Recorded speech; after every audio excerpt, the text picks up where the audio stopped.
नमस्कार किसान साथियों, स्वागत है आपका पटेल फार्मर यूट्यूब चैनल में। दोस्तों, आज की इस वीडियो में हम बात करेंगे प्याज की नर्सरी के बारे में। जैसा कि वीडियो में आप देख पा रहे होंगे, बहुत ही अच्छा प्याज का नर्सरी हमारा तैयार हो चुका है। तो इस नर्सरी को किस तरह से हमने तैयार किया है, क्या क्या इसमें समस्याएं आती है, सारी जानकारी आपको इस वीडियो में मिलने वाला है। तो इसके लिए आप इस वीडियो को पूरा आखिरी तक जरूर देखना।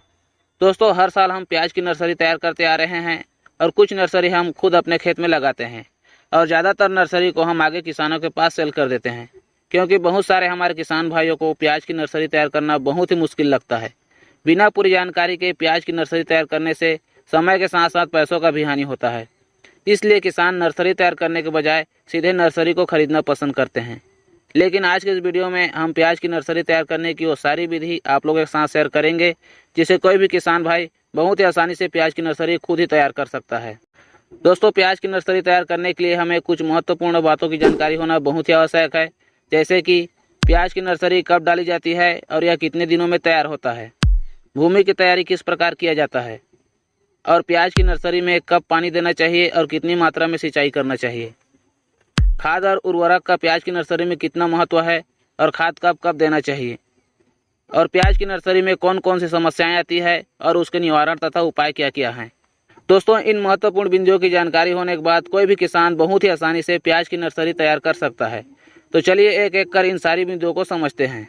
तो सबसे पहला हमारा महत्वपूर्ण बिंदु है कि प्याज की नर्सरी कब डाली जाती है और यह कितने दिनों में तैयार होता है। दोस्तों, प्याज की नर्सरी मानसून खत्म होने के बाद अक्टूबर नवंबर से शुरू कर दिया जाता है और नर्सरी 40 से 45 दिनों में दिसंबर जनवरी तक तैयार हो जाता है। तो दोस्तों, दूसरी जो महत्वपूर्ण बिंदु है कि भूमि की तैयारी किस प्रकार किया जाता है। दोस्तों, प्याज की नर्सरी में भूमि की तैयारी बहुत ही महत्वपूर्ण होता है।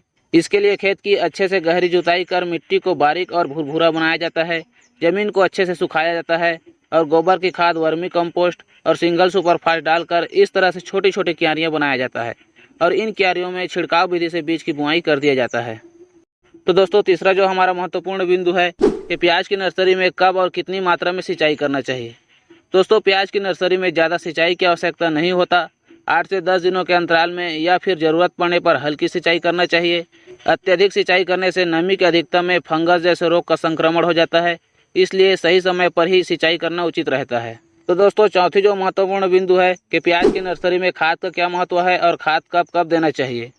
दोस्तों, प्याज की नर्सरी में खाद, गोबर की खाद, वर्मी कंपोस्ट, DAP, सुपरफास्ट भूमि की तैयारी के समय ही डाल देना उचित रहता है और 20 से 25 दिनों के नर्सरी में चौथी सिंचाई के बाद यूरिया और DAP की हल्की मात्रा दोबारा डालना चाहिए। इससे ज़्यादा इसमें खाद की आवश्यकता नहीं पड़ता और इस तरह प्याज की नर्सरी तैयार हो जाता है।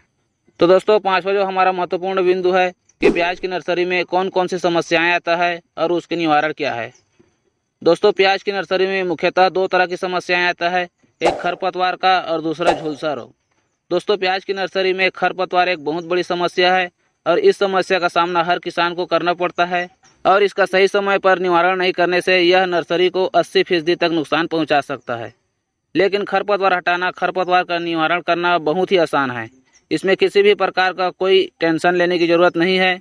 दोस्तों, खरपतवार हटाने के लिए 20 दिन से ऊपर के नर्सरी पर डेकल हर्बिसाइड EC का इसमें स्प्रे करना चाहिए, जिससे कोई भी खरपतवार हो वह 2 दिनों में पूरी तरह मर जाएगा और नर्सरी को कोई भी नुकसान नहीं होगा।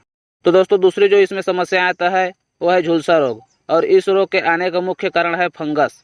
बदलते मौसम और अत्यधिक नमी के कारण नर्सरी में फंगस पैदा हो जाता है और झुलसा जैसे रोग को पैदा करता है। इसके निवारण के लिए कोई भी फंगिसाइड और टॉनिक का मिश्रण इसमें स्प्रे करना चाहिए। तो दोस्तों, इस तरह से आप बहुत ही आसानी से प्याज की नर्सरी तैयार कर सकते हैं। तो जानकारी कैसा लगा हमें कमेंट बॉक्स में ज़रूर बताना। तो मिलते हैं नेक्स्ट वीडियो में, तब तक के लिए जय हिंद।